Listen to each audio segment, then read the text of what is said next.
Hi friends, welcome back. ఎత్తిసాయి. ఇది 2 years back వచ్చిన తమిళ్ పీరియాడికల్ యాక్షన్ థ్రిల్లర్. దాన్ని ఇప్పుడు తెలుగు డబ్బింగ్ చేసి ఆహాలో రిలీజ్ చేశారు. కరెక్ట్గా 2 hours ఉంది. ఫ్యామిలీతో పాటు చూడొచ్చు. అడల్ట్ కంటెంట్ అయితే ఏమీ లేదు. ఈ మూవీ బాహుబలికి పోటీగా వస్తుందని అండ్ ఇంకా చాలా హాలీవుడ్ మూవీస్ లైక్ 300 యోధులు ఆ రేంజ్లో ఉంటుందని చాలా గొప్పలు చెప్పారంట అప్పట్లో. అండ్ ఇందులో తెలిసిన ముఖాలు కూడా ఏమీ కనిపించలేదు. అండ్ ఈ మూవీకి 7 కోట్లు పెట్టారంట. 20 కోట్ల కలెక్షన్స్ రాబట్టిందంట. నాకైతే మరి మూవీ చూశాకైతే పులిని చూసి నక్క వాత పెట్టుకున్నట్లయింది.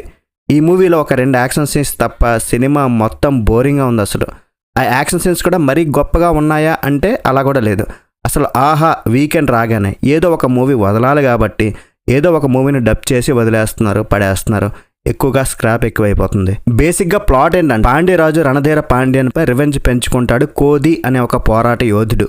కోతి లేదా కోదో తెలియదు కానీ ఈ తెలుగు డబ్బింగ్లో మాత్రం కోది అంటున్నారు. తనకంటే ఎంతో పెద్ద సైన్యం ఉన్న బలవంతుడైన రణధీరపై తక్కువ సైన్యంతో ఉన్న కోది ఎలాంటి యుద్ధం చేస్తాడు, లాస్ట్కి గెలుస్తాడా లేదా, అసలు చోళులు ఎవరు, పాండ్యులు ఎవరు, వీళ్ళ స్టోరీ ఏంటన్నదే మూవీలో స్టోరీ.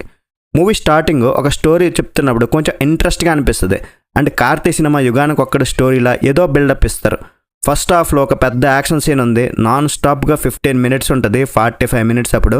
మళ్ళీ క్లైమాక్స్లో ఒక యాక్షన్ సీన్ 15 నిమిషాల పైన ఉంటుంది. దాన్నే హైలైట్ తీద్దాం అనుకున్నారు, కానీ ఆ యాక్షన్ సీన్స్ చూస్తుంటే మనకి మజా రాలేదు, చిరాకు వస్తుంది. ఎందుకంటే అక్కడ అరుపులు ఎక్కువ అయిపోతాయి. అంత ఎక్సలెంట్గా ఏమి తీయలేకపోయారు. అండ్ ఈ మూవీ కూడా చాలా వరకు టెక్నికల్ డిపార్ట్మెంట్ ఆధారపడి ఉంది. అవన్నీ యావరేజ్గా ఉన్నాయి. లొకేషన్, సినిమాటోగ్రఫీ నచ్చింది, బాగానే ఉంది. అండ్ ఆర్ట్ డిపార్ట్మెంట్ కొంతవరకు కష్టపడింది. అండ్ వాళ్ళు వేసుకునే బట్టలు పాతకాలానికైతే మ్యాచ్ అవ్వలేదు, ఏదో గోసుగొడ్లు కట్టుకున్నట్లు ఉంటుంది. అండ్ ఆర్టిస్టులు కూడా మ్యాక్సిమం తెలియని వారు అయిపోయారు.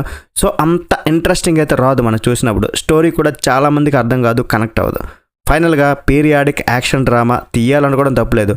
బట్ బాహుబలి లాంటి సినిమా తీద్దాం, లేదా 300 యోధులు లాంటి సినిమా తీద్దాం, అలాంటి బిల్డప్లు తగ్గించుకొని తీస్తే ఎవరికి పెద్ద హోప్స్ ఉండవు.